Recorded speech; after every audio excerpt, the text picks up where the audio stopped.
Hello दोस्तों, आज हम पढ़ेंगे कि अक्षांश और देशांतर क्या होता है। जैसे कि आप देख रहे हैं कि पृथ्वी है, इसमें हम देखेंगे कि अक्षांश का क्या होता है और देशांतर क्या होता है। ठीक है, तो आप ये दिशा आपको मालूम ही होगा, इसे नॉर्थ बोलते हैं, इसे साउथ बोलते हैं, इसे ईस्ट, इसको वेस्ट बोलते हैं। ठीक है, तो अब आते हैं अक्षांश क्या होता है। ठीक है, अक्षांश को इंग्लिश में बोलते हैं, हम इसको लैटिट्यूड बोलते हैं। ठीक है, तो अक्षांश ऐसा रेखा जो पूर्व से पश्चिम की ओर खींची गई हो, ऐसा रेखा जो पूर्व से पश्चिम की ओर खींची गई हो, उसे क्या बोलते हैं? अक्षांश रेखा बोलते हैं, यानी कि लैटिट्यूड बोलते हैं। तो पूर्व से पश्चिम, यानी कि पूर्व से पश्चिम की ओर खींची गई रेखा को क्या बोलते हैं हम लोग?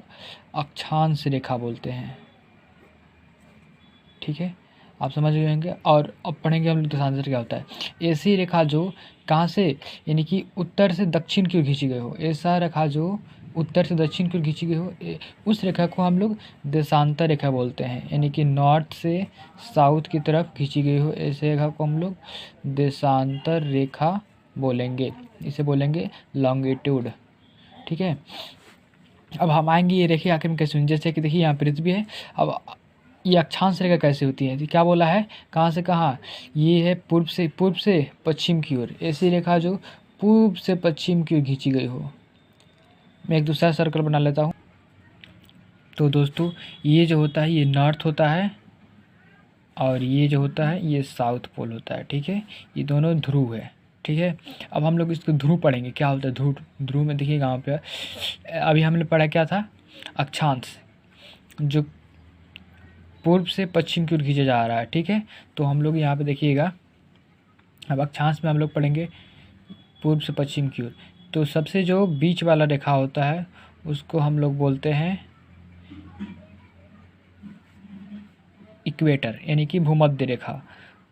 ठीक है, इसको हम लोग बोलते हैं भूमध्य रेखा, या इसे हम लोग विषुवत रेखा भी बोलते हैं, याद रखिएगा विषुवत रेखा। ये जो होती है ये 0 डिग्री एंगल पर काटता है। यह देखिएगा 0 डिग्री रेखा को भूमध्य रेखा कहते हैं, बहुत ही सिंपल है। ठीक है, अब इसके जो थोड़ा सा ऊपर होता है, जस्ट इसके ऊपर वाला, इसको बोलते हैं हम लोग कर्क रेखा।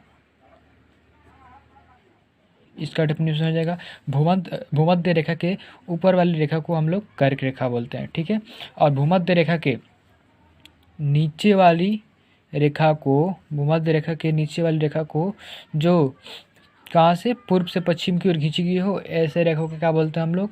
मकर रेखा। ठीक है, मकर रेखा बोलेंगे। ठीक है, फिर मकर रेखा के नीचे वाली रेखा को हम लोग क्या बोलेंगे? अंटार्कटिका। अंटार्कटिका वृत्त। और कर्क रेखा के जो सबसे ऊपर वाला जो रेखा होती है, इस रेखा को हम लोग क्या बोलेंगे? इसे बोलेंगे आर्कटिक वृत्त। हाँ, तो ये जो भूमध्य रेखा होता है 0 डिग्री होता है, और जो कर्क रेखा कितना होता है? 23.5 डिग्री। इधर लिख रहा हूँ 23.5 डिग्री नॉर्थ होता है। ठीक है, और ये आर्कटिक कितना होता है? 66.5 डिग्री ये नॉर्थ होता है। अब यह भूमध्य रेखा ये 0 डिग्री होता है। ठीक है, अब ये देखिएगा मकर रेखा कितना होता है? 23.5 डिग्री ये साउथ होता है। ठीक है, और आर्कटिक जो वृत्त है ये 66.5 डिग्री साउथ होता है। समझ में आया? एक ऑब्जेक्टिव यहाँ से क्वेश्चन बनता है, आखिर में यह हर बार एग्जाम में पूछा जाता है कि आखिर में पृथ्वी की आकार कैसी है। तो आप लोग देखेंगे ये वृत्ताकार है, नहीं ये नहीं गोलाकार है और नहीं वृत्ताकार है, इसकी आकृति जो है वो है जियोइड। पृथ्वी की आकृति कैसी है? पृथ्वी की आकृति है, ठीक है, पृथ्वी की आकृति कैसी है? ये जियोइड है, ये याद रखिएगा, ये एग्जाम में हर बार पूछा जाता है, ये इंपॉर्टेंट है इसलिए लिखवा दिए। अब एक क्वेश्चन यहाँ पे ये कितना सही है? 0 डिग्री नॉर्थ यानी भूमध्य रेखा होता है, और 23.5 डिग्री कर्क रेखा नॉर्थ, आप लोग को पता ही होगा। ठीक है, भारत भी इसी रेखा में आता है।